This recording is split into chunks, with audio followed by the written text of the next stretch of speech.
Good news, Sally. I have for you today all the road trip snacks that we need. That's great, but did you get any gas? We have beaver nuggets, beaver cookies, beaver meat, beaver sauce for your beaver meat. But did you get any beaver corn, beaver sours, beaver bears? That's a thing. But did you beaver taffy, beaver jam, and old Pappy's favorite, beaver eggs? Hey, just 1 second. Did you get any gas? No, you said take this money and get snacks. No, I said take this money and get gas. That was the last of our money. What are we gonna do now? Do you think we could fill the tank with this? It's worth a shot. Scene now in Lincoln, Rhode Island, where a car just exploded at a gas station. You can see the car is destroyed.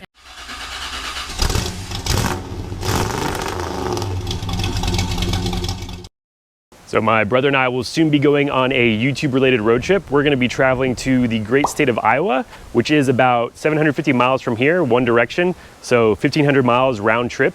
It's not the biggest road trip in the world, but it is more than a trip to the grocery store. We are going to be taking the truck. So today, we're gonna be going over everything I'm gonna do to the truck, everything I'm gonna check on it to get it ready for that trip. And the first thing we're gonna do to get the truck ready is wash it. So you may be thinking, you're about to get on the road, your car's gonna get dirty, why bother to wash it? Well, there's a few reasons for that. Number one, you want good visibility, so we're gonna start out with a clean windshield. Number two, it also allows you to check for maybe any recent damage that you don't know about. So maybe you have a rock chip in your windshield and you don't want that to turn into a big crack on your trip. You can get that repaired before you go.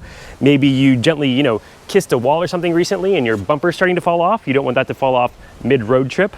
And I like clean cars, so we're gonna clean it. All right, next step, we are going to move to the wheel area of the truck, and the first thing we're gonna do is check our tire pressure. So one, we want to have tires that are properly inflated, but then two, this also gives us the chance to check and see if we have any holes or slow leaks that we don't know about, and we would not find until we were, somewhere on our road trip. So I know y'all like to make fun of us for how many DeWalt tools we have, but here's another one right here, and this is a great one to take with you on a road trip. So I don't remember exactly what this is called, but I'll link to it in the description below. It takes a 20-volt tool battery, just like you use for your drill, or it does have a cigarette lighter power connection that you can plug into your car if you need to. And what it does is, it is a tire inflator. Screws onto your Schrader valve right here, just like that. We will turn it on. It will tell you your tire pressure. So we're at 38, the tires are a little bit warm. But if we then wanted to increase our tire pressure, all we do is you turn this dial right here. So let's go up to, 40. You press go.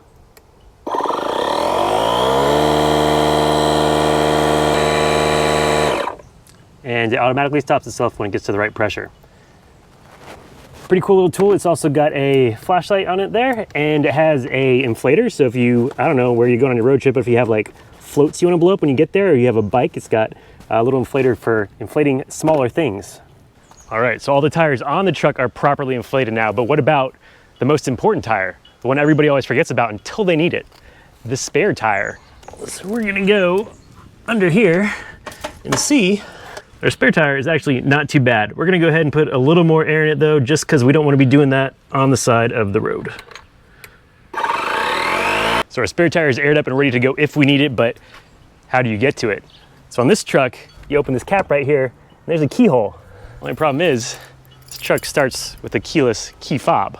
So in the event you need to get to your spare tire, or let's say your key fob batteries die, at least on the Fords anyways, your key is inside your key fobs, just like many other car manufacturers. The thing is though, I bought this truck used. It came with 4 key fobs and only 2 of them have the key in it. So you need to make sure you bring the key fob with the key in it. Another thing to think about is your jack. Do you know where your jack is? Do you know how to get to it? Because if you need to change your tire on the side of the road, you might need a jack. Do you even have a spare tire? Do you even have a jack? All good things to know before you go on a road trip. Let's say your car doesn't have a spare tire. I always also carry a tire plug kit in every one of my cars, so you can just plug your tire on the side of the road if you need to. Another thing to think about in the wheel department is your lug nuts. Let's say you do need to take your wheel off on the side of the road. These lug nuts have splines on them. Do you have the key to take the splines off? Mine's right here. Is yours also in your car, or is yours in your garage somewhere? Another thing to think about in the wheel department is your brakes. When was the last time your brakes were changed? Are you gonna get 100 miles into your trip and your brakes will start squealing, or are they good to go for the duration of your trip? And probably the last thing to think about in the wheel and tire department is the tires themselves. Are they good for where you're going? Do you live in Texas where you have high performance summer tires? And are you driving to a snowy environment? Are you gonna need snow chains? These are all questions you should know the answer to before you go. And I think the last thing before we pop the hood is going to be check your wiper blades. How old are they?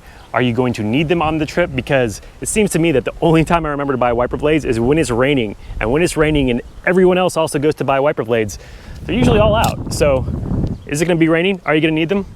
Give them a check.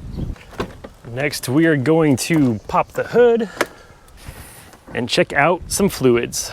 So we're going to start with washer fluid. I know mine is low and I always use a lot of washer fluid on road trips.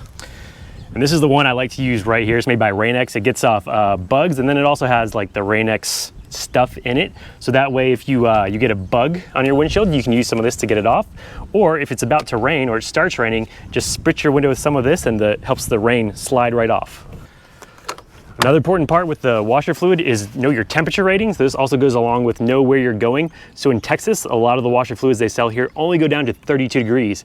So if you drive somewhere like Colorado in the winter and it's 16 degrees, this stuff won't freeze, other stuff might. Coolant on this truck, it is right here.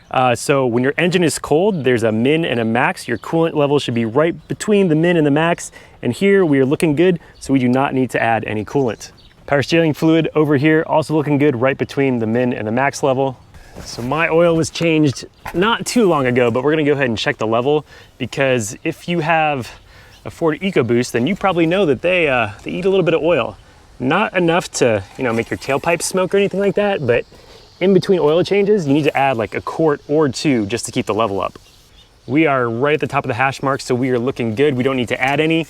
But if it's been a while since you changed your oil, think about that too. Are you gonna get, I don't know, part of the way into your trip and all of a sudden your car tells you you need an oil change? Air filter, also another good one to think about. When was the last time you changed your air filter? If yours is clean, that will help you with your fuel economy on the highway. And if it's dirty, then it won't.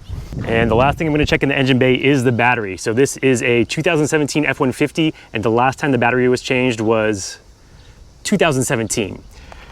So it turns out I've been influenced by my brother.